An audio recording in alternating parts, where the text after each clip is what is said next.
I mean, I don't know about you, but I am sick of this shit. So Stephen A. Smith just had Megyn Kelly on his show, and she absolutely unloaded on Trump's Iran war strategy. Kelly's been one of Trump's most reliable media defenders, but now she's breaking ranks over foreign policy disasters. This is the kind of honest political commentary we rarely see anymore. Can't he just behave like a normal human? I mean, honestly, like the president, 3D, yes, shut up. Fucking shut up about that shit.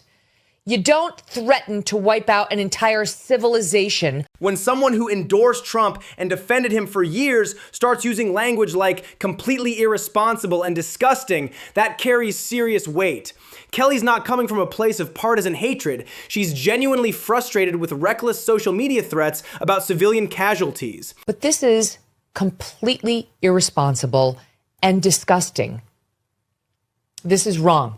The authenticity in her voice is undeniable. Kelly's not performing for the cameras here. This is real frustration from someone who's tried to give Trump every benefit of the doubt, but can't defend threatening entire populations on social media. I've known you, but you sound like me. You sound like me. I'm just like, I said, damn it, I'm tired of the rhetoric. I'm tired of his behavior. It drives me nuts. His surprise is completely justified. For years, he's criticized political rhetoric while Kelly defended Trump's communication style. Now she sounds exactly like his long-standing critiques about dangerous presidential language. Even Trump's allies are hitting their breaking point. I mean, I'm in a weird place right now because I support President Trump.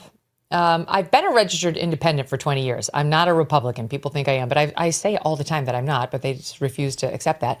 But the point of me being an independent is that I not only have no loyalty to any political party, but it's important to me to maintain my independent judgment in assessing anyone, including a president I support. This is what real journalism looks like, maintaining independence even when it's uncomfortable. 20 years as an independent gives her credibility that partisan voices simply don't have. She can criticize Trump without being dismissed as a never-Trumper.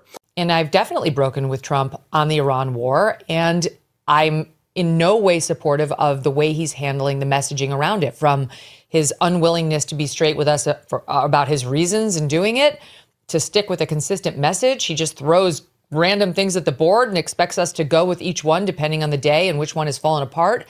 And his irresponsible tone and words when it comes to the annihilation of Iranian civilians. All of it is objectionable. And she's absolutely right about the messaging disaster. Trump's throwing out justifications ranging from preemptive strikes to regime change to Iranian nuclear threats, depending on what polls better that week. Independent voters notice this kind of inconsistency more than partisan bases. Do you give a shit that might not necessarily be in his good graces right now?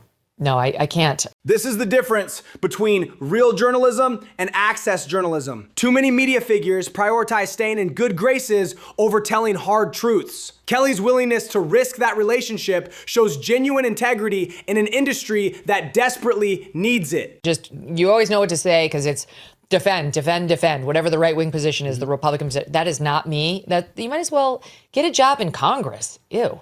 But like that's... Right. If you're going to be in the news business, you should be honest. You should be a straight shooter. If you never deviate from the party line, I'm sorry, but you're a hack.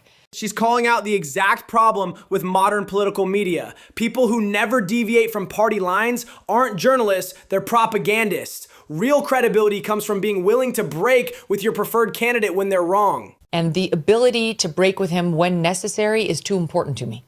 Exactly right. When someone occasionally criticizes the politician they generally support, those critiques carry exponentially more weight than constant attacks from obvious opponents. Kelly's sporadic criticism means more because it's clearly principled, not reflexive. Oh yeah.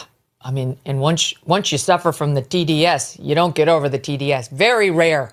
Very rare. It's like, surviving stage 4 pancreatic cancer. That rare. You almost never come out from under the TDS. It's like a truly mind-warping disease. And that explains the Lincoln Project, the Never Trumpers, the Bulwark, the Dispatch, so many of these like sort of right-wing entities that started as anti-Trump properties and now sound like full liberals, full leftists. who live to, ruin him. Kelly's making an important distinction here between legitimate criticism and Trump derangement syndrome. She's not suffering from TDS. She's making specific policy critiques while still supporting Trump overall. That's the kind of nuanced thinking politics desperately need. Well, I mean, when it comes to politics, I think I'm benefited from the fact that I grew up in a family of Democrats. The people I love most, are Democrats. My mom is a Democrat. My sister was a Democrat. My dad was a Democrat. My Nana, like the people who I love, love, love so dearly are all Democrats. And I was a Democrat for the first 20 years of my life. Okay. So I know a lot of great, and half my friends are Democrats. Like I know a lot of wonderful liberals. They're not leftists and they're not woke, but like normal liberal Democrats. So I'm able to see them through a loving eye, and I don't just automatically assume bad faith or bad things about them just because they have that party affiliation. This is why Kelly can maintain objectivity. She has actual relationships across party lines, not just political abstractions. When you love people who disagree with you politically, it's much harder to demonize entire political movements. I don't think I got anything wrong because Okay. I would endorse him again. I don't regret endorsing him, and I thank God still that he won. And listen, the two main things that I was hoping Trump would do, he has done. I wanted him to push back against the trans insanity, and I wanted him to close the border. And I give him an A+ on both of those. This is exactly how political evaluation should work. Judge politicians on specific policy achievements, not tribal loyalty. Kelly gives Trump credit where she thinks he succeeded while criticizing where she thinks he's failed. That's principled thinking. Well, the top line is that I think Tucker's feeling extremely betrayed and disappointed in this decision to go to war, this war of choice with Iran. She's absolutely right about Tucker's position. Carlson spent years arguing against foreign interventions, and many of his viewers supported Trump partly because he seemed less hawkish than establishment Republicans. This Iran war breaks that campaign promise. I think the latter is true, that he was convinced to do it by Benjamin Netanyahu. I don't think it. I know it. It's been universally reported by every paper of record. He was talked into it by Even though Benjamin Netanyahu denies it. Netanyahu, in fairness to him, he denies it all the time. But go ahead. He did show up at the Situation Room and present a long PowerPoint presentation to Trump with the head of the Mossad there via satellite. Like, that happened. Read the Wall Street Journal, read the New York Times. That's not in dispute. And President Trump then took all that information and brought it to his own security team, Pete Hegseth and the Secretary of State, Marco Rubio, and others. And they said, it's bullshit. You don't believe that. He's overselling it. So there's no question that Bibi made a long pitch, and Trump overruled his people and believed Bibi. And that's why we launched the war. Kelly's citing verifiable reporting from major newspapers about Netanyahu's PowerPoint presentation. This isn't conspiracy theorizing. It's documented fact that Israel's prime minister personally lobbied for this war. That level of foreign influence should concern everyone. He is a narcissist, like everybody who gets to be in that role. And I think he was drunk on his own wine after Venezuela and after the June strikes on the Iranian nuclear sites, and was like, I can do this, and I love my military. I got all these cool tools. I want to show them off. What's the point of having all these assets if I never get to use them? And I'll be a hero, just like Netanyahu told him. You're going to be a hero. Regime change. Ayatollah's above ground with his top emissaries. We're in, we're out. Venezuela style. You'll be revered the world over. You might even get that peace prize. And Trump didn't realize he'd made the same pitch to every other president. You're just the first one to fall for it. And that nothing is speedy in the Middle East. Her psychological analysis rings completely true. Trump loves military spectacle and being seen as decisive. Netanyahu clearly played to those exact instincts, promising quick victory and historical legacy.